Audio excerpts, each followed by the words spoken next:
Chapitre 2. Après l'orage, Norton, un tour en ville. Ben dis donc, fit Billy. Debout près de la barrière qui sépare notre propriété de celle de Norton, il contemplait notre allée. Celle-ci fait 350 mètres environ et se transforme en chemin de terre, qui se transforme à son tour en route goudronnée au bout d'1 kilomètre. C'est Kansas Road, une route à 2 voies d'où l'on peut se rendre partout où l'on veut, du moment qu'il s'agit de Bridgeton.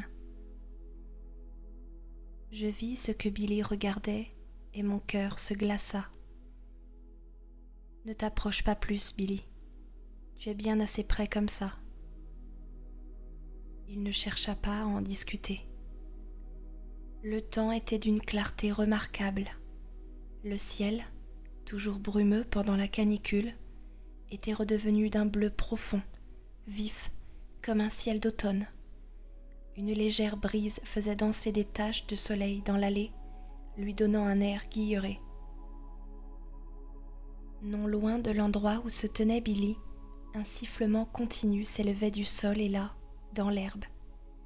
Il y avait quelque chose qu'on aurait pu prendre au premier abord pour un nœud de serpent. Les lignes à haute tension reliées à notre maison étaient tombées dans un enchevêtrement inextricable à 50 mètres de la maison, en brûlant l'herbe à l'endroit de leur chute. Elles se tordaient nonchalamment et crachaient. Si l'herbe et les arbres n'avaient pas été aussi trempés par les averses torrentielles, la maison aurait pu prendre feu. Mais l'herbe n'était calcinée qu'à l'endroit où les fils l'avaient touchée directement. Est-ce que ça pourrait électrocuter une personne, papa ? Oui, ça pourrait. Qu'est-ce qu'on va faire pour ça ? Rien. Attendre les réparateurs. Quand est-ce qu'ils viennent ? Je ne sais pas.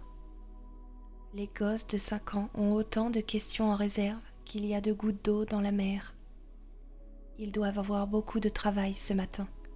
Tu viens avec moi jusqu'au bout de l'allée ? Il fit quelques pas et s'immobilisa, surveillant avec inquiétude le nœud de fil. L'un d'eux se souleva et se retourna langoureusement, comme s'il faisait signe d'approcher. « Dis, papa, est-ce que l'électricité peut passer à travers la terre ?» Question pertinente. Oui, mais ne t'en fais pas. L'électricité est attirée par la terre, pas par toi, Billy. Rien ne t'arrivera si tu ne t'approches pas des fils. Attiré par la terre, murmura-t-il. Puis, il me rejoignit. Nous partîmes main dans la main vers le bout de l'allée. C'était pire que ce que j'avais imaginé. Des arbres étaient tombés en travers de l'allée, en 4 endroits différents. Il y en avait un petit, 2 de taille moyenne et un vieux briscard qui devait bien faire 1,50 m de diamètre. De la mousse couleur de moisissure était incrustée dans le tronc, comme un corset. Des branches, dont certaines à demi dénudées, jonchaient le sol partout alentour. Nous repartîmes, Billy et moi, vers le chemin, en jetant les plus petites branches dans les bois de chaque côté de l'allée. Cela me rappela une certaine journée d'été, qui remontait à 25 ans peut-être. Je ne devais guère être plus âgé que Billy, à l'époque. Tous mes oncles étaient là, et ils avaient passé la journée dans les bois, munis de haches et de machettes, à défricher. Tard dans l'après-midi, tout le monde avait pris place autour de la table de pique-nique, sur tréteau, qu'avaient alors mon père et ma mère, pour un repas monstre composé de hot-dogs, de hamburgers et de salade de pommes de terre. La bière avait coulé à flots et mon oncle Reuben avait piqué une tête dans le lac avec tous ses vêtements, même ses baskets. Il y avait encore des biches par ici à l'époque. « Est-ce que je peux aller au lac, papa ?» Il en avait assez de lancer des branches, et la meilleure chose à faire quand un petit garçon en a assez d'une occupation, c'est de le laisser passer à une autre. bien sûr. Nous regagnâmes ensemble la maison, puis Billy partit sur la droite et contourna la maison en prenant soin de passer à distance respectable de l'amas de fil. Je tournai à gauche pour aller chercher ma tronçonneuse dans le garage. Comme je l'avais prévu, je n'entendais d'un bout à l'autre que la chanson désagréable des tronçonneuses. Je mis de l'essence dans le moteur, ôtai ma chemise et m'engageai dans l'allée quand Steph sortit. Elle regarda d'un air inquiet les arbres tombés en travers de l'allée. « C'est catastrophique ? Je peux les débiter pour dégager. Et à l'intérieur ? J'ai retiré les morceaux de verre, mais il va falloir que tu fasses quelque chose de cet arbre, David. On ne peut pas avoir un arbre dans la salle de séjour. » « Non, dis-je. J'imagine que non. » Nous nous regardâmes dans le soleil matinal et nous mîmes à rire. Je posai la tronçonneuse à mes pieds, sur le ciment, et l'embrassai, en lui saisissant fermement les fesses. « Non, murmura-t-elle. Billy est... » Au même instant, il déboula au coin de la maison. « Papa, papa, si tu voyais le... » Steffi vit les fils et lui cria de faire attention. Billy, qui en était encore loin, s'arrêta net et regarda sa mère comme si elle était devenue folle. « Ça va, maman ?» dit-il du ton apaisant sur lequel on s'adresse au vieillard sénile. Il vint vers nous, démontrant à quel point il allait bien, et Steph se mit à trembler entre mes bras. « Tout va bien, » lui chuchotai-je à l'oreille. « Il sait que c'est dangereux. » « Oui, mais des gens sont morts comme ça, » dit-elle. « On nous met constamment en garde à la télé contre les fils sous tension. Des gens sont... » « Billy, rentre immédiatement à la maison. »« Oh maman, s'il te plaît, je veux montrer le hangar à bateau à papa. » Les yeux lui sortaient presque de la tête tant il était surexcité et déçu.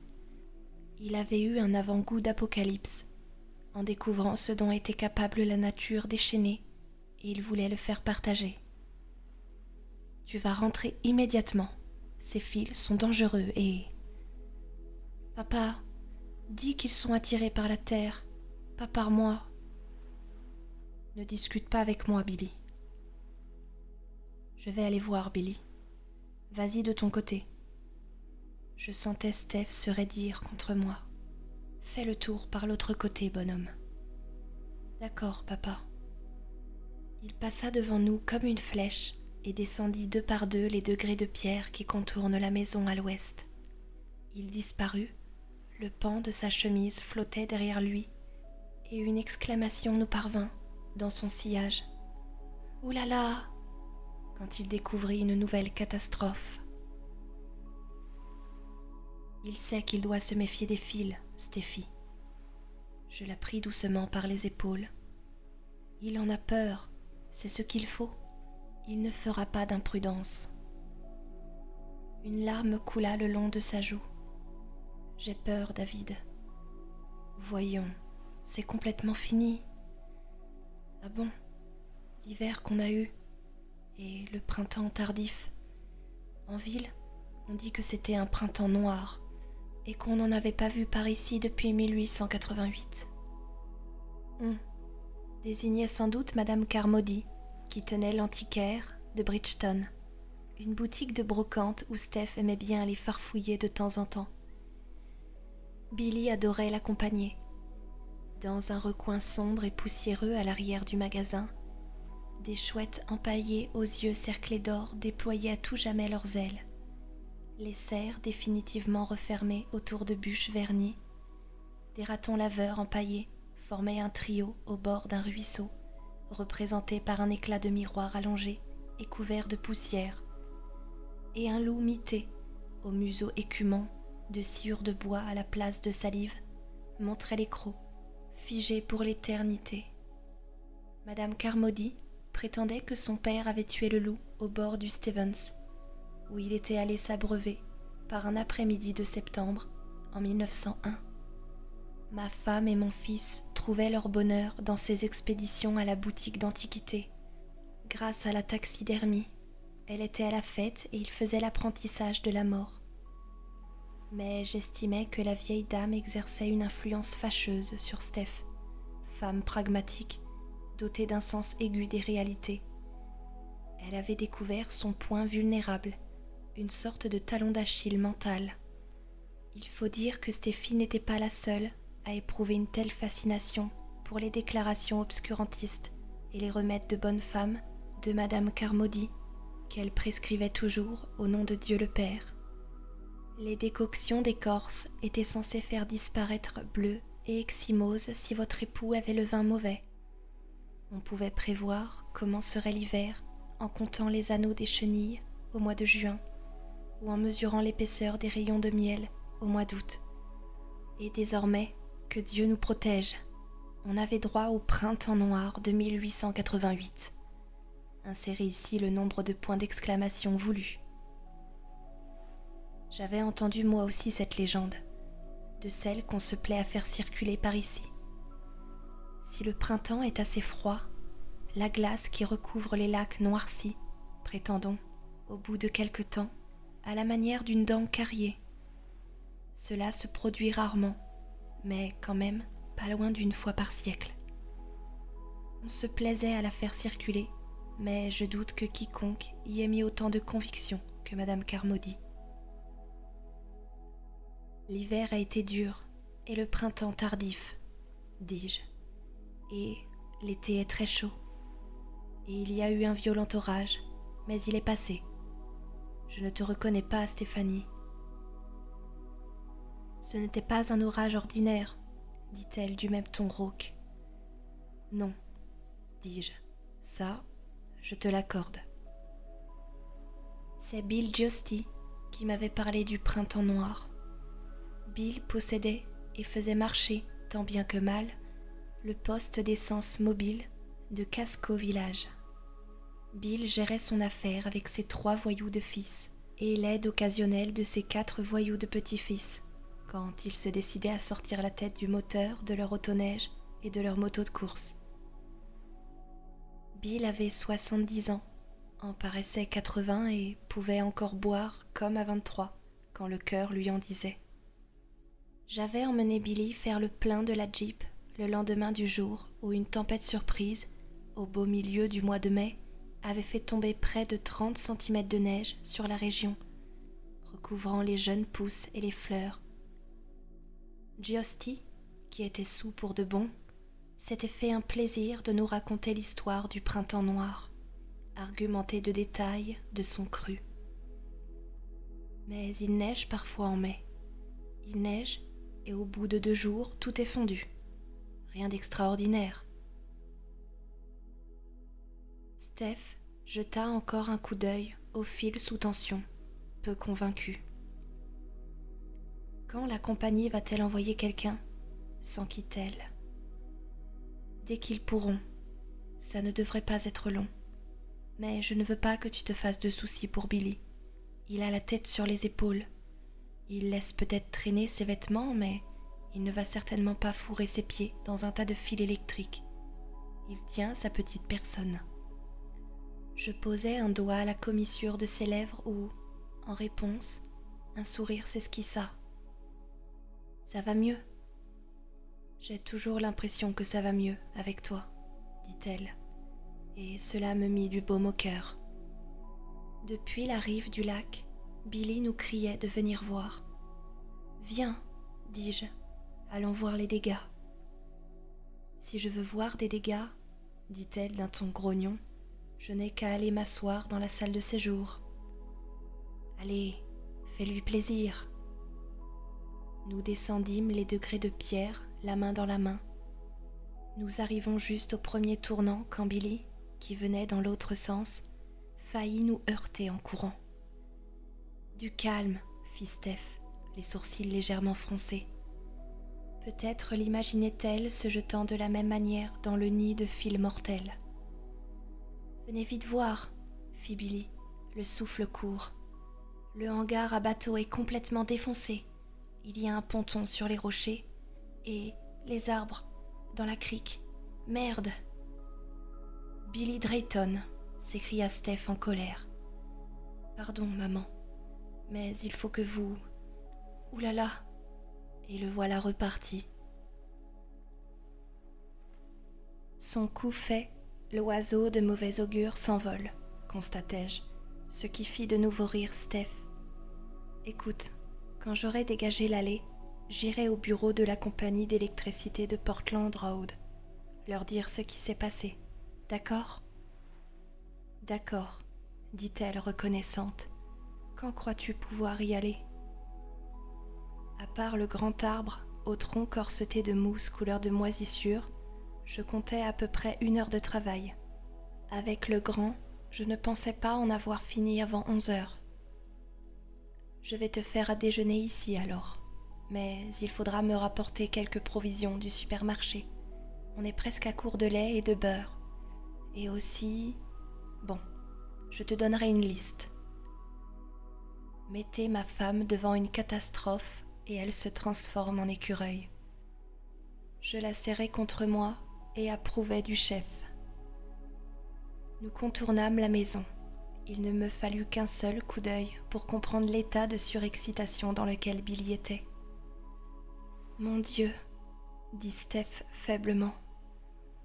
De l'endroit où nous nous tenions, nous étions suffisamment en surplomb pour découvrir 500 mètres de rivage, la propriété des Bieber à gauche, la nôtre et celle de Brent Norton à droite.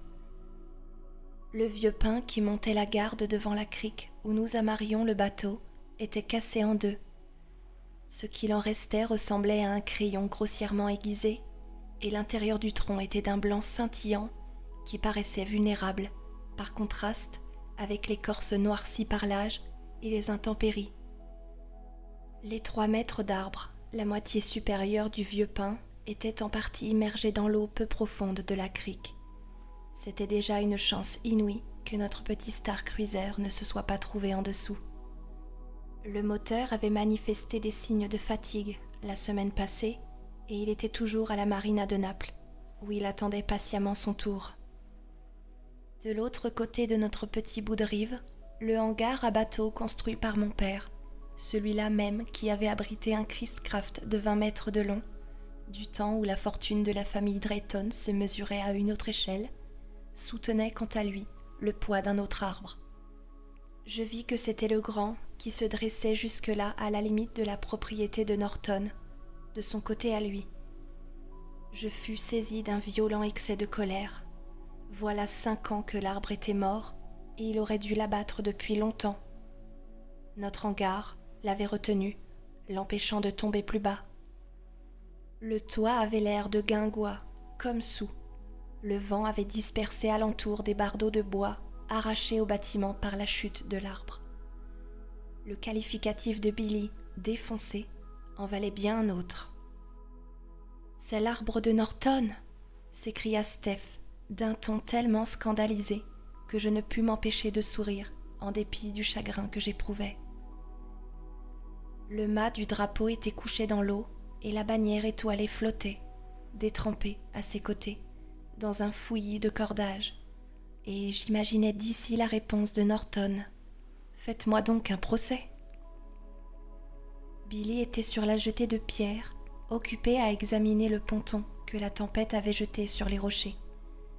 Il était peint de couleurs vives, à rayures jaunes et bleues. Tournant la tête vers nous, il lança d'un ton joyeux. « C'est celui des Martins, hein ?»« Oui, dis-je. Mets les pieds dans l'eau et va repêcher le drapeau, tu veux, mon grand ? » « J'y vais. » À droite de la jetée, il y avait une petite plage de sable. En 1941, avant que Pearl Harbor ne mette fin dans le sang à la Grande Dépression, mon père avait payé un type pour transporter jusqu'ici du sable fin. 6 tombereaux pleins, et l'étaler sur une hauteur qui m'arrive à peu près au téton, disons 1,50 m. Et c'est tant mieux, à vrai dire, car on ne peut plus se faire installer une plage de sable fin chez soi de nos jours. Depuis que les égouts, avec l'extension fulgurante de l'industrie pavillonnaire, ont tué la plupart des poissons, et rendu les autres impropres à la consommation, le ministère de l'Environnement a interdit l'installation de plages de sable artificielles. Ça risquerait de rompre l'équilibre écologique du lac, vous comprenez ? Et la loi l'interdit désormais à tout le monde, sauf aux promoteurs. Billy entra dans l'eau et s'arrêta net.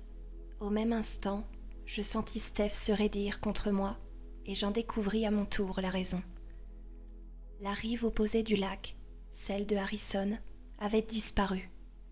Elle était ensevelie sous un banc de brouillard d'un blanc étincelant, comme un nuage qui serait tombé sur la terre.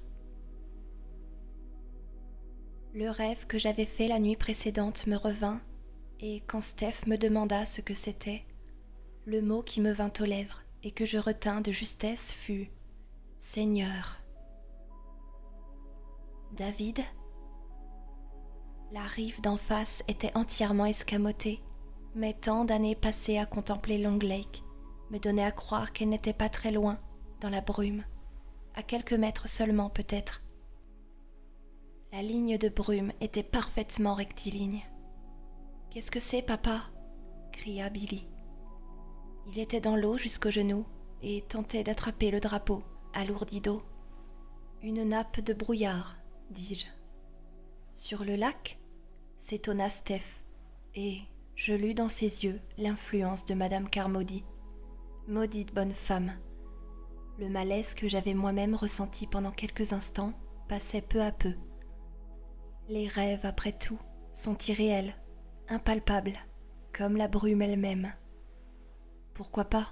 Ça n'est pas la première fois qu'on voit du brouillard sur le lac. Jamais comme ça. On dirait plutôt un nuage. C'est la réverbération du soleil, dis-je.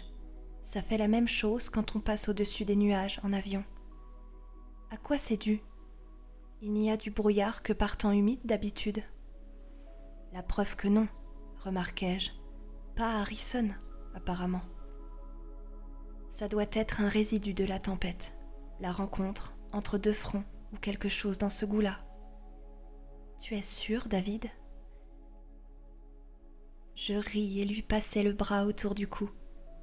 Non, j'invente n'importe quoi, en fait.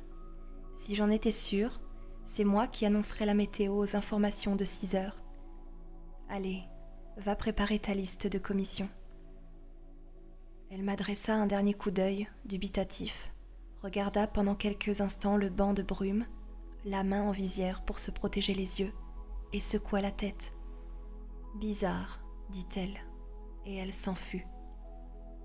Pour Billy, la brume avait perdu son caractère de nouveauté. Il avait repêché le drapeau et des filins entortillés. Nous l'étalâmes sur la pelouse pour le faire sécher. Il paraît qu'il ne faut jamais laisser le drapeau toucher terre, papa, fit-il remarquer d'un ton très docte. Ah bon ? Oui, Victor McAllister dit qu'on peut être condamné à mort pour ça. Tu diras à Vic qu'il a dans la tête ce qui donne à l'herbe sa couleur verte à la place du cerveau. Du fumier de cheval, c'est ça ? Billy est intelligent, mais étrangement dépourvu de sens de l'humour. Il prend tout très au sérieux. J'espère qu'il vivra assez longtemps pour s'apercevoir qu'en ce monde, c'est une attitude extrêmement dangereuse. C'est ça même, mais ne va pas répéter à ta mère que je t'ai dit ça. Quand le drapeau sera sec, on l'enlèvera pour le ranger. On le pliera même en forme de chapeau de gendarme. Comme ça, on ne craindra plus rien. Dis, papa, est-ce qu'on va réparer le toit du hangar et fabriquer un nouveau mât pour le drapeau ?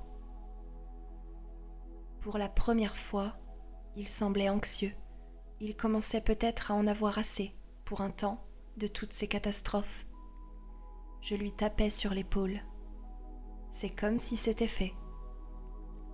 Est-ce que je peux aller chez les Bieber pour voir comment c'est là-bas ?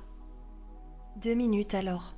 Ils doivent être en train de nettoyer eux aussi, et ça rend parfois les gens un peu agressifs. Comme moi, à l'égard de Norton, par exemple. D'accord. Salut. Et le voilà parti. Ne t'attarde pas, hein ? Et Billy. Il se retourna. Pense au fil sous tension. S'il y en a d'autres, évite de passer trop près. Bien sûr, papa. Je demeurai là un certain temps à examiner les dégâts, puis tournai de nouveau mes regards vers la brume. J'avais l'impression que la nappe s'était rapprochée, mais c'était peut-être seulement une impression. Comment savoir? Si elle s'était rapprochée, c'était un défi à toutes les lois de la nature, car le vent, une brise très légère, allait dans le sens contraire. C'était donc manifestement impossible. Elle était très, très blanche. La seule chose comparable, c'est la neige fraîchement tombée, étincelant contre un ciel hivernal bleu marine et brillant. Mais la neige reflète des centaines et des centaines de diamants au soleil, tandis que la nappe de brume que j'avais sous les yeux, encore que brillante et immaculée, ne scintillait pas du tout. En dépit de ce qu'avait affirmé Steph, il y a parfois de la brume par temps clair. Mais quand elle est épaisse, l'humidité ambiante fait presque toujours apparaître un arc-en-ciel. Mais là, il n'y avait pas d'arc-en-ciel. La sensation de malaise revint me tirailler, mais avant qu'elle puisse s'installer, je fus distrait par un bruit de machine, suivi d'un « merde » à peine audible. Le bruit recommença, mais cette fois, il n'y eut pas de juron. La troisième fois, le bruit, pour moi fort réjouissant, fut suivi de « bordel de merde », du même ton bas, destiné à soi-même, du type hors de lui qui se croit tout seul. Encore ce bruit, silence, puis « putain de machine !» Un sourire méchant s'esquissa sur mes lèvres. Les sons portent bien par ici, et le bourdonnement des tronçonneuses me parvenait d'assez loin, de suffisamment loin pour que je reconnaisse la voix harmonieuse de mon voisin immédiat, l'avocat célèbre, propriétaire d'un terrain au bord du lac, Brenton Norton. Je m'approchai un peu plus près du bord, feignant de me diriger vers le ponton échoué sur notre digue. J'apercevais Norton à présent. Il se tenait dans l'espace découvert aménagé sur le côté du perron fermé d'une moustiquaire, vêtu d'un bleu jean maculé de peinture et d'un t-shirt informe. Sa coupe de cheveux à $40 était en bataille et son visage ruisselait de sueur. Un genou à terre, sur un tapis d'aiguilles de pin, il s'escrimait sur sa tronçonneuse. Celle-ci était beaucoup plus imposante et beaucoup plus luxueuse que ma petite machine toute simple, à $79,95. La sienne possédait apparemment tout ce qu'il fallait, sauf un starter automatique. Il tirait par saccades sur un filin pour produire en tout et pour tout quelques teuf apathiques. Je me réjouis du fond du cœur en constatant qu'un bouleau s'était abattu en travers de sa table de pique-nique et l'avait cassé en deux. Norton tira de toutes ses forces sur le filin du starter. Ça y était presque, mon vieux. Un nouvel effort herculéen. Putain de bordel de merde, chuchota férocement Norton, menaçant son engin de luxe en lui montrant les dents. Je refis le tour de la maison, le cœur léger, pour la première fois de la matinée. Ma tronçonneuse démarra du premier coup et je me mis au travail. Vers 10h, on me tapa sur l'épaule. C'était Billy. Une canette de bière dans une main et la liste de Steph dans l'autre. Je fourrai la liste dans la poche arrière de mon jean et pris la bière, qui n'était pas précisément glacée, mais au moins fraîche. J'en avalai presque la moitié d'un trait, rare qu'une bière semble aussi bonne, et portai la canette à mon front pour saluer Billy. « Merci mon grand. Je peux en avoir ?» Je lui en laissai boire une gorgée. Il fit la grimace et me tendit la canette. Je la vidai et arrêtai mon geste au moment où j'allais l'écraser par le milieu. La loi sur les bouteilles de verre et les canettes avait beau dater de 3 ans, les vieilles habitudes ont la vie dure. Elle a écrit quelque chose au bas de la liste, mais je n'arrive pas à lire son écriture, dit Billy. Je tirai le bout de papier de ma poche. Je n'arrive pas à obtenir Woxo à la radio disait le message de Steph. Tu crois que la tempête a supprimé les ondes ? Woxo est la station locale qui passe du rock en continu. L'émetteur est à Narway, à une trentaine de kilomètres d'ici, vers le nord. Et c'était la seule que notre vieux poste voulait bien attraper sur la FM. Dis-lui que c'est sans doute le cas, dis-je après avoir lu la question. Demande-lui si elle obtient Portland sur les grandes ondes. D'accord, papa. Quand tu iras en ville, je peux venir avec toi ? Bien sûr. Toi et maman, tous les deux, si vous voulez. D'accord.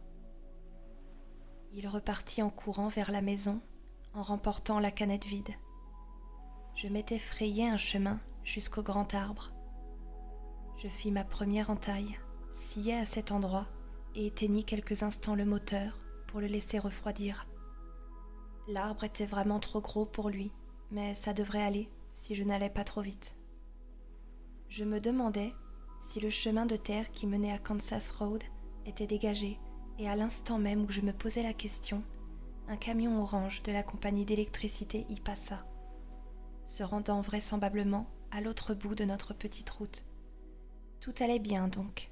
La route serait dégagée et les types de l'électricité seraient là à midi pour s'occuper des lignes sous tension. Je coupais une grosse bûche et la traînais sur le bas-côté de l'allée pour la balancer par-dessus bord. Elle roula le long de la pente et disparut dans les taillis qui avaient repoussé depuis le jour où mon père et ses frères, tous des artistes, nous avons toujours été une famille d'artistes, nous les Drayton, avaient défriché. J'essuyais la transpiration sur mon visage avec mon bras et me dis qu'une autre bière serait la bienvenue. Une seule ne fait au fond que préparer la bouche. Je ramassais la tronçonneuse et songeais à Woxo, qu'on ne recevait plus. L'émetteur se trouvait dans la direction d'où venait l'étrange nappe de brouillard, et c'était aussi la direction de Shaymore, prononcée Chamor par les gens du coin. Shaymore était la base où était réalisé le projet Pointe de Flèche. Toute la théorie du vieux Bill Giusti à propos du prétendu printemps noir était fondée là-dessus, le projet Pointe de Flèche.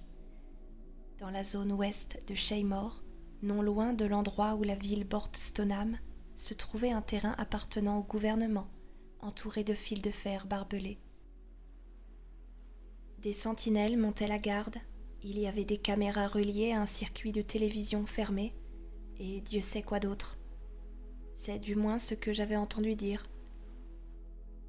Je n'avais rien vu de tout cela moi-même, alors que la route de Shaymore longe le terrain gouvernemental à l'est sur près de 2 kilomètres. Nul n'aurait pu dire en toute certitude d'où venait ce nom, projet Pointe de Flèche, et nul n'aurait pu vous assurer à 100% que c'était bien le nom du projet.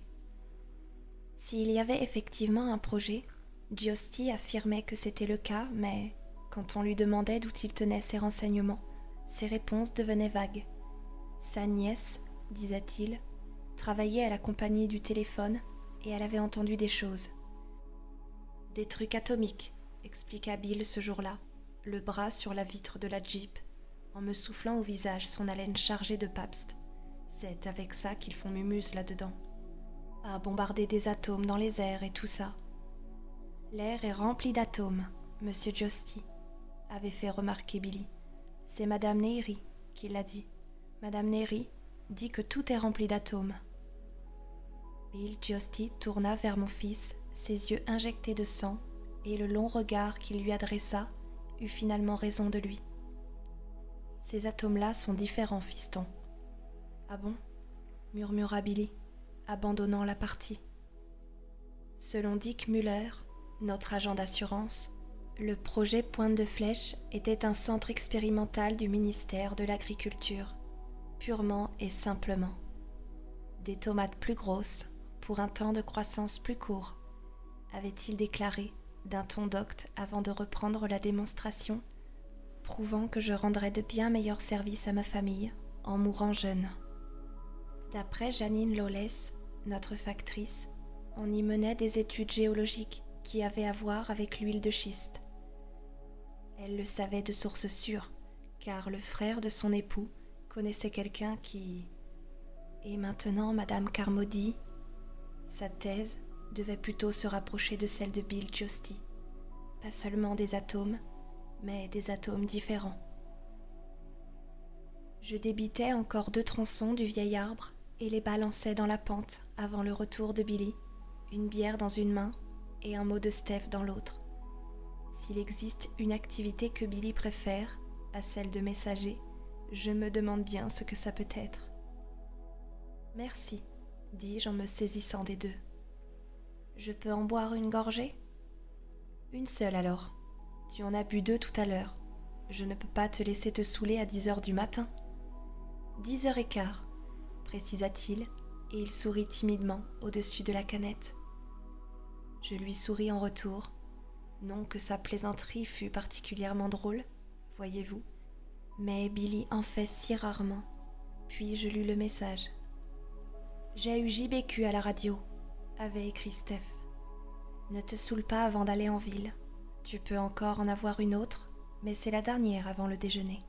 Tu crois pouvoir passer sur la route ?» Je tendis le mot à Billy et lui pris la bière. « Dis-lui que la route sera libre. Je viens de voir un camion de la compagnie d'électricité. Ils vont forcément la dégager pour passer. »« D'accord. »« Bonhomme. »« Oui, papa. »« Dis-lui que tout va bien. » Il sourit de nouveau en se le disant peut-être à lui-même. « D'accord. » Il repartit en courant et je le regardais s'éloigner. Ses petites jambes montaient et descendaient et les semelles de ses sandalettes apparaissaient en rythme. Je l'aime à cause de son visage et de la manière dont il lève parfois les yeux vers les miens, qui me donne l'impression que tout va vraiment bien. C'est un mensonge, bien entendu. Ça ne va pas comme il faut et ça n'a jamais été. Mais mon petit garçon me fait croire au mensonge. Je bus quelques gorgées de bière, posai avec précaution la canette sur un rocher et remis la tronçonneuse en marche. 20 minutes plus tard environ, je sentis qu'on me tapait sur l'épaule et me retournai, comptant voir de nouveau Billy. Au lieu de quoi, c'était Brent Norton. Je coupais le moteur. Il n'avait pas l'allure habituelle de Norton. Il avait apparemment très chaud, semblait fatigué et mécontent, et vaguement désorienté. « Salut Brent, dis-je. » Les derniers mots que nous avions échangés n'avaient pas été des plus amènes et je ne savais pas trop comment m'y prendre. J'avais la curieuse impression qu'il s'était tenu dans mon dos pendant 5 ou 6 minutes en s'éclaircissant la gorge avec dignité, couvert par le rugissement agressif de la tronçonneuse. Je ne l'avais pas vraiment bien regardé cet été. Il avait perdu du poids, mais ça ne lui allait pas. Ça aurait dû pourtant, parce qu'il avait bien 10 kilos de trop, mais non. Sa femme était morte au mois de novembre, le cancer. C'est Aggie Bieber qui l'avait dit à Steffi. Aggie était notre nécrologue attitré, chaque quartier à la sienne. À voir la manière dont Norton rabrouait son épouse et la rabaissait à tout propos, et ce avec le mépris tranquille du matador expérimenté, enfonçant les banderilles dans le corps massif d'un vieux taureau. J'aurais cru qu'il se réjouirait de sa disparition. Si l'on m'avait posé la question, j'aurais même prédit qu'il arriverait cet été, avec une fille de 20 ans plus jeune que lui, à son bras, et un sourire idiot aux lèvres. Mais au lieu du sourire idiot, il n'y avait qu'un nouveau contingent de rides, et la graisse était partie au mauvais endroit, si bien que la peau distendue formait des plis et des fanons qui en disaient long. Pendant un bref instant, j'aurais voulu conduire Norton au soleil et le faire asseoir à côté d'un des arbres couchés, ma canette de bière à la main pour en faire un croquis au fusain. « Salut Dave », dit-il au bout d'un long silence gêné, un silence rendu plus pesant encore du fait que la tronçonneuse avait interrompu son raffut. Il se tut de nouveau, puis se lança. « Cet arbre, cette saleté d'arbre, je suis désolé, vous aviez raison. » Je haussai les épaules.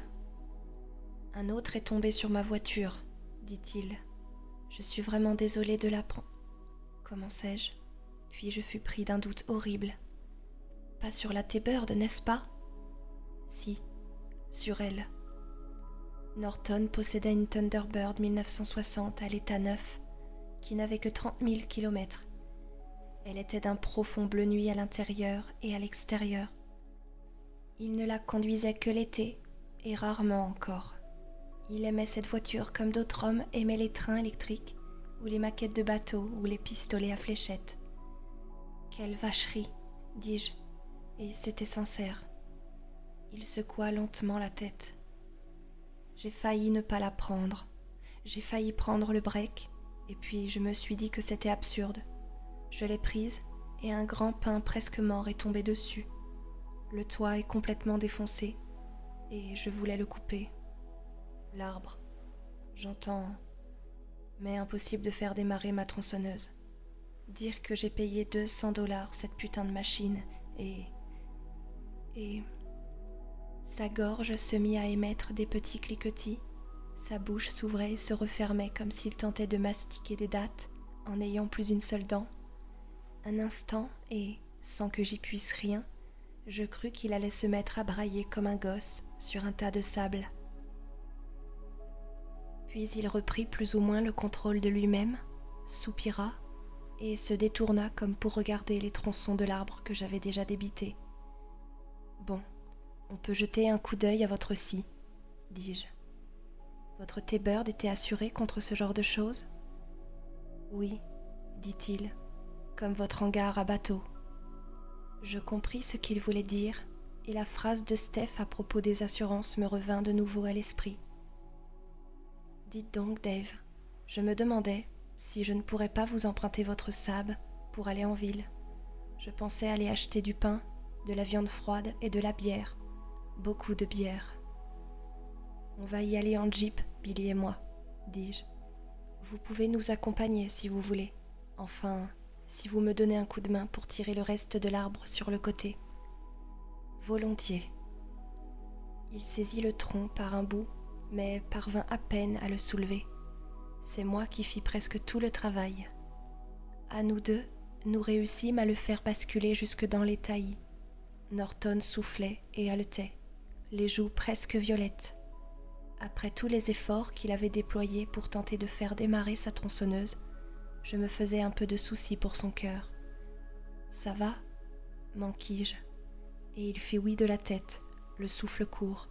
« Venez à la maison alors, que je vous offre une bière. »« Merci, dit-il. Comment va Stéphanie ?» Il retrouvait en partie les manières pompeuses que j'exécrais. « Très bien, merci. »« Et votre fils ? Il va bien, lui aussi. Ça me fait plaisir. » Steph sortit, et la surprise se peignit un instant sur son visage quand elle découvrit qui m'accompagnait. Norton sourit, et son regard glissa sur son t-shirt moulant. Il n'avait pas tellement changé, en fin de compte. « Bonjour, Brent, » dit-elle prudemment. Billy sortit la tête de sous son bras. « Bonjour, Stéphanie. Salut, Billy. » « La T-Bird de Brent a reçu un rude choc dans la tempête, lui dis-je. Le toit enfoncé, à ce qu'il dit. Oh non ! Norton le raconta de nouveau pendant que nous buvions nos bières. J'en étais à ma 3e et n'éprouvais pourtant pas le moindre signe d'ivresse. J'avais apparemment transpiré la bière aussi vite que je l'avais bu. Il va nous accompagner en ville, Billy et moi. Vous en avez sûrement pour un bout de temps. Vous allez peut-être devoir aller jusqu'à l'économique de Norway. Ah bon ? Pourquoi ? Ben, s'il n'y a pas de courant à Bridgeton. Maman dit que toutes les caisses enregistreuses et les trucs marchent à l'électricité, termina Billy. Ce n'était pas bête. Tu as toujours ta liste ? Je tapotais ma poche revolver. Steph se tourna vers Norton. Je suis désolée pour Carla, Brent. Nous l'avons tous été en l'apprenant. Merci, dit-il. Merci beaucoup. Il y eut encore un silence gêné que Billy rompit. On peut y aller, papa ? Il s'était changé pour un jean et des tennis. Je pense que oui. Vous êtes prêt, Brent ? Donnez-moi une autre bière pour la route, et je suis prêt. Steffi plissa le front. Elle n'avait jamais approuvé la théorie de la dernière pour la route, ni les hommes qui conduisent avec une canette de Budweiser entre les cuisses. Je lui lançai un bref regard, et elle haussa les épaules. Je n'avais guère envie de rouvrir les hostilités avec Norton pour l'instant. Elle alla lui chercher une bière. « Merci, dit-il à Steffi, pour pas la remercier spécialement, mais histoire de dire quelque chose, comme on remercie une serveuse au restaurant. » Il se retourna vers moi. « On y va ?»« J'arrive tout de suite, » dis-je avant de pénétrer dans la salle de séjour. Norton m'emboîta le pas et poussa des cris en découvrant le boulot, mais je m'en fichais bien à cet instant précis, comme d'ailleurs du prix qu'allait me coûter le remplacement de la baie vitrée. Je regardais le lac par la porte de verrou coulissante donnant sur la véranda. La brise avait légèrement fraîchi et la température s'était un peu élevée pendant que je coupais du bois. J'étais presque certain que la brume que nous avions remarquée plus tôt serait dissipée, mais non, elle s'était même rapprochée, jusqu'à la moitié du lac, désormais. « Je l'ai déjà remarqué tout à l'heure, » déclara Norton d'un ton pontifiant. Quelque chose comme une inversion de température, d'après moi. Ça ne me plaisait pas. J'avais la forte impression de n'avoir encore jamais vu de brume exactement comme celle-là, en partie à cause de l'aspect parfaitement rectiligne de son front. Rien n'est jamais aussi régulier dans la nature. C'est l'homme qui a inventé les lignes droites, et en partie à cause de sa blancheur d'une pureté éblouissante, sans la moindre variation, mais sans le moindre scintillement d'humidité. La nappe n'était plus qu'à 1 kilomètre à peine, et le contraste avec le bleu du lac et le bleu du ciel était plus frappant que jamais. « Tu viens, papa ?» Billy me tirait par le pantalon. Nous regagnâmes tous la cuisine. Brent Norton jeta un dernier coup d'œil à l'arbre qui s'était abattu dans notre salle de séjour. « Dommage que ça ne soit pas un pommier, hein ?» fit remarquer Billy d'un ton joyeux.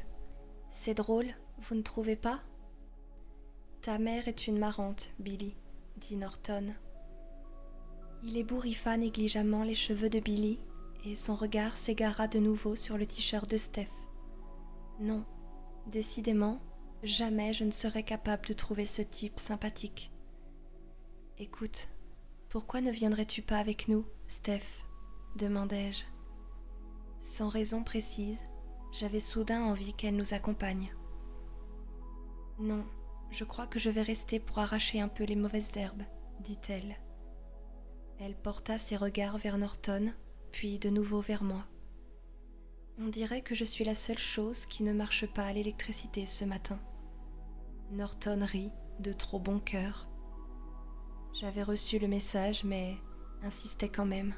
« Tu es sûre ? » ?»« Certaine, » dit-elle fermement. « Un peu d'exercice me fera du bien. Le jardinage est bon pour les muscles. Ne reste pas trop longtemps au soleil.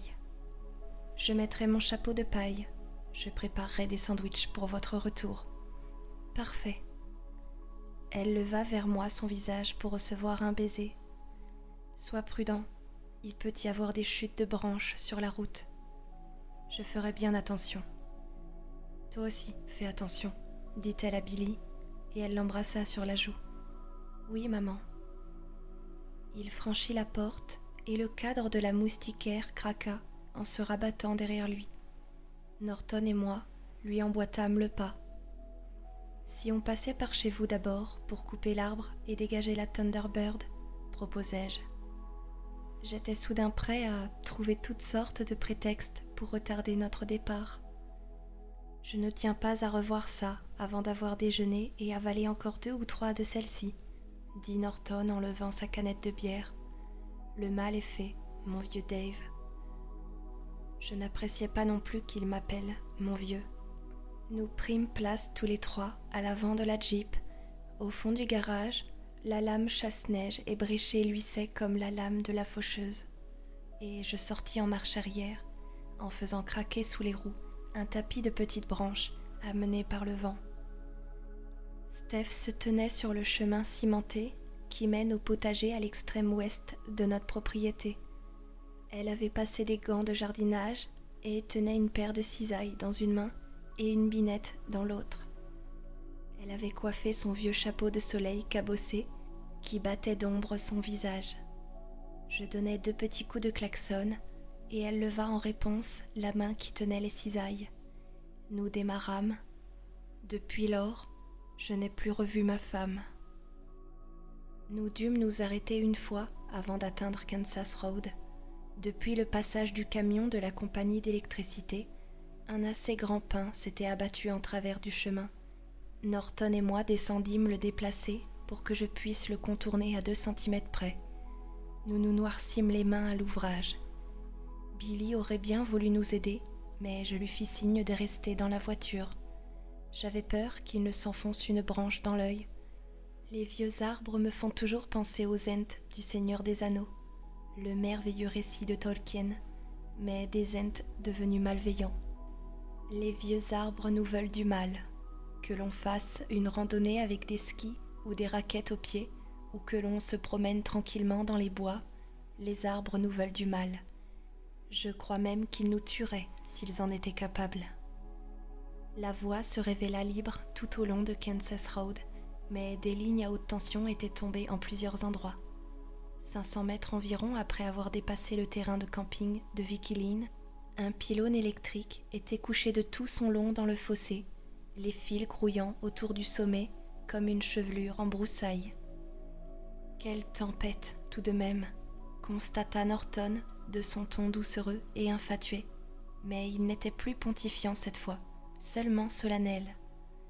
Oui, en effet. Regarde, papa. Billy indiquait du doigt les vestiges de la grange des Elitch.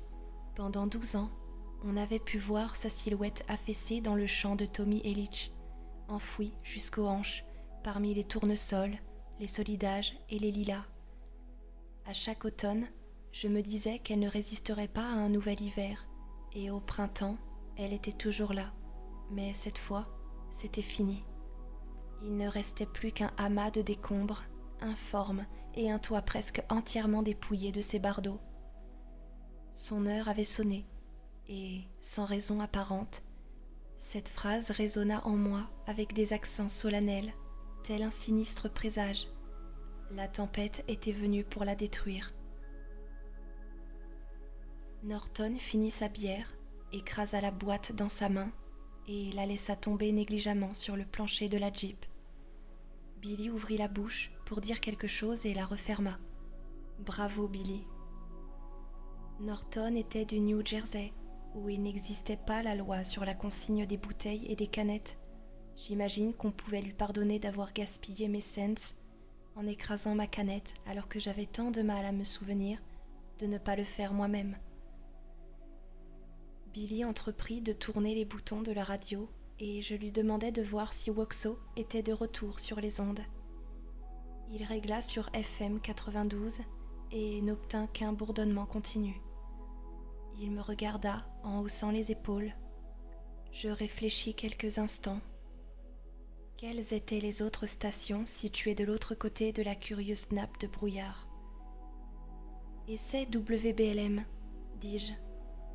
Il tourna le bouton dans l'autre sens et passa sur WJBQ-FM et WIGY-FM. Ces deux-là émettaient comme d'habitude. Mais WBLM, la première station du Maine, pour ses émissions de rock, ne passait plus sur les ondes. Bizarre, dis-je. Qu'y a-t-il ? S'enquit Norton.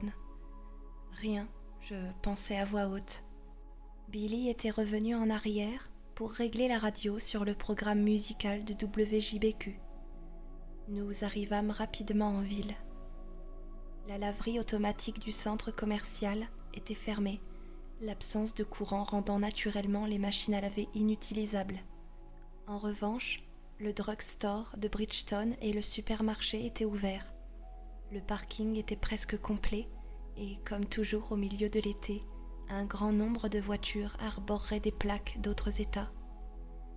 Des petits groupes s'étaient formés çà et là au soleil, les hommes entre eux et les femmes entre elles, et chacun pérorait au sujet de la tempête.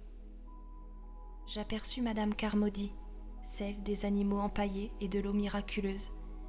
Elle pénétra toute voile dehors à l'intérieur du supermarché, endimanchée dans un tailleur pantalon jaune canari époustouflant. Elle portait un sac de la taille d'une petite valise passé à son avant-bras. Un motard en Yamaha me doubla tout à coup dans un rugissement de moteur, manquant de quelques centimètres mon pare-choc avant. Il était vêtu d'un blouson en jean et portait des lunettes de soleil dont les verres faisaient miroir. Pas de casque. Le sale con, grogna Norton. Je fis un tour dans le parking à la recherche d'une bonne place. Il n'y en avait pas. J'étais sur le point de me garer tout au bout pour revenir à pied quand la chance me sourit. Une Cadillac vert vif de la taille d'un yacht manœuvrait pour sortir dans la rangée la plus proche des portes du supermarché. À l'instant où la place fut libre, je m'y glissai. Je confiai à Billy la liste de Steph. Il avait 5 ans, mais il savait déjà lire. « Prends un chariot et commence. Je vais passer un petit coup de fil à ta mère. Monsieur Norton t'aidera, et j'arrive tout de suite, de toute façon. » Nous sortîmes, et Billy s'empara immédiatement de la main de Monsieur Norton. On lui avait appris qu'il ne devait pas traverser le parking sans tenir la main d'un adulte quand il était plus petit, et il n'avait pas encore perdu l'habitude. Norton parut surpris, puis il sourit un peu. Je lui aurais presque pardonné la manière dont il avait déshabillé Steph du regard. Ils pénétrèrent tous les deux dans le supermarché. Je m'approchai à grande enjambée du téléphone à pièces, fixé au mur entre le drugstore et la laverie. Une jeune femme en âge, dans un dos nu violet, tapotait du doigt le déclic de l'interrupteur. Je me plaçai derrière elle, les mains dans les poches, et me demandais pourquoi j'étais si inquiet pour Steph, et pourquoi mon inquiétude était tellement associée à la nappe de brouillard sans reflet, aux stations de radio disparues des ondes, et au projet pointe de flèche. La femme en violet avait un coup de soleil et des taches de rousseur sur ses épaules empâtées. On aurait dit un poupon orange en sueur. Elle raccrocha brutalement le combiné, se tourna du côté du drugstore et me vit qui attendait. « Ne gaspillez pas vos pièces, dit-elle. Ça ne marche pas. Tut, tut, tut, c'est tout. » Et elle s'éloigna en ronchonnant. Je faillis me frapper le front. Les lignes téléphoniques étaient bien entendu tombées par endroits. Un certain nombre d'entre elles étaient souterraines, mais pas toutes, loin de là. J'essayais quand même. Les téléphones publics par ici sont de ceux que Steph appelle les téléphones paranoïaques. Au lieu de commencer par introduire les pièces, on obtient la tonalité et on compose le numéro. À l'instant où quelqu'un répond, la ligne est automatiquement coupée et il faut se dépêcher d'introduire la pièce avant que l'autre ait raccroché. C'est on ne peut plus agaçant, mais ce jour-là, je ne gaspillais effectivement pas ma pièce. Il n'y avait pas de tonalité. Comme l'avait si bien dit la dame, ça faisait seulement tut, tut. Je raccrochais et gagnais à pas lents le supermarché, où j'arrivais juste à temps pour assister à un petit incident amusant. Un couple d'un certain âge se dirigeait en bavardant vers la porte d'entrée. Et toujours en bavardant, ils la heurtèrent de plein fouet. Ils interrompirent leur conversation dans le cliquetis de la porte vibrant sous le choc, et la femme laissa échapper un petit cri de surprise. Ils offrirent le spectacle comique d'un échange de regards ahuris, puis ils éclatèrent de rire. Le vieux monsieur poussa la porte, non sans effort. Ces portes automatiques sont très lourdes, pour laisser passer son épouse, et ils pénétrèrent à l'intérieur. Les coupures de courant ménagent bien des surprises. Je poussai la porte à mon tour et constatai d'emblée l'absence d'air conditionné. D'ordinaire, pendant l'été, il est réglé assez haut pour vous transformer en glaçon si vous restez plus d'1 heure d'affilée à l'intérieur du magasin. Comme la plupart des supermarchés modernes, celui-ci a été construit selon le principe d'une boîte de conditionnement. Les techniques de vente modernes transforment tous les consommateurs en souris blanches.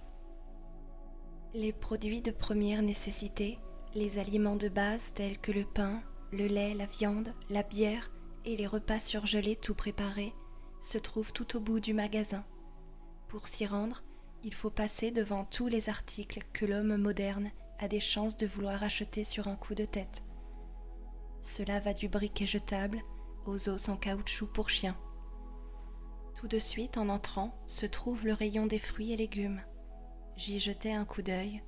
Nulle trace de Norton ni de mon fils.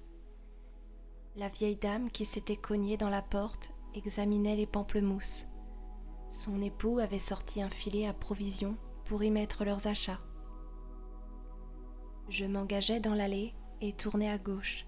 Je les retrouvai dans la 3e travée. Billy contemplait les rangées d'entremets en poudre et les préparations pour gâteaux au chocolat. Norton se tenait juste derrière lui, les yeux fixés sur la liste de Steph. Je ne pus m'empêcher de sourire devant la perplexité de son expression. Je me frayai un chemin jusqu'à eux, au milieu de chariots remplis à moitié. Steph n'était apparemment pas la seule à avoir été frappée par le syndrome de l'écureuil, et de clients peu pressés. Norton saisit 2 boîtes de bœuf en daube sur la rangée supérieure et les déposa dans le chariot. « Vous vous en tirez ?» demandai-je, et Norton regarda autour de lui, l'air manifestement soulagé. « Pas mal, n'est-ce pas, Billy ?» « Oui, » dit Billy, et il ne put s'empêcher d'ajouter d'un ton vaguement suffisant. « Mais il y a des tas de trucs que M. Norton n'arrive pas à lire non plus. » Voyons voir. Je m'emparai de la liste. Norton avait coché minutieusement, en bon avocat, chacun des articles que Billy et lui avaient déjà pris, une demi-douzaine environ, dont le lait et un pack de 6 bouteilles de Coca-Cola. Elle en avait noté encore à peu près 10. « Il faut retourner aux fruits et légumes, » dis-je. Elle a demandé aussi des tomates et des concombres. Billy entreprit de faire demi-tour au chariot et Norton dit « Vous devriez aller jeter un coup d'œil aux caisses, Dave. » Je m'exécutais donc, et ce que je vis ressemblait au genre de photos que l'on publie parfois dans les journaux les jours où l'actualité n'est pas assez fournie, accompagnée d'une légende humoristique. 2 caisses seulement étaient ouvertes et la double file de clients qui attendaient de faire enregistrer leurs achats s'étirait le long des présentoirs à pain presque entièrement dénudés, puis tournait à droite et disparaissait hors de vue dans l'allée des produits surgelés. Tous les ordinateurs installés depuis peu étaient recouverts d'une housse. Derrière chacune des 2 caisses ouvertes, une jeune fille, à l'air débordé, additionnait les achats sur les petites machines à calculer. Debout, derrière chacune d'elles, se tenait l'un des 2 directeurs du supermarché, Bud Brown et Holly Weeks. J'aimais bien Holly, mais n'éprouvais guère de sympathie pour Bud Brown, qui se prenait apparemment pour le Charles de Gaulle des supermarchés. Chaque fois que les caissières avaient fini un compte, Bud ou Holly agrafaient un trombone au billet ou au chèque remis en paiement avant de les fourrer dans la boîte qui tenait lieu de tiroir-caisse. Ils avaient tous l'air exténués et souffraient manifestement de la chaleur. « J'espère que vous avez apporté un bon bouquin, » dit Norton en me rejoignant. « On en a pour un bout de temps à faire la queue. » Je songeais de nouveau à Steph, qui était seule à la maison, et l'inquiétude que j'avais éprouvée un peu plus tôt me traversa encore une fois. « Allez faire vos courses, » dis-je. « Billy et moi, nous finirons avec la liste. » « Voulez-vous que je vous prenne de la bière ?» J'examinais la proposition, mais, en dépit du rapprochement, je ne tenais vraiment pas à passer l'après-midi à me saouler en compagnie de Brent Norton. Pas avec tout ce qu'il y avait à faire à la maison. « Vous ne m'en voudrez pas ?» dis-je, « mais pas aujourd'hui. Ce n'est qu'une partie remise, bien sûr. » J'eus l'impression que ses traits se crispaient un peu. « D'accord, » dit-il brièvement, et il tourna les talons. Je le regardais s'éloigner, puis Billy vint me tirer par la chemise. « Tu as eu maman ?»« Non. » Le téléphone ne marchait pas, les lignes ont dû tomber, elles aussi. Tu es inquiet pour elle ? Non, mentis-je. J'étais inquiet, certes, mais sans savoir pourquoi. Mais non, voyons. Et toi ? Non. Mais ce n'était pas vrai. Il avait les traits crispés. Nous aurions dû rentrer à ce moment-là. Mais il était peut-être déjà trop tard.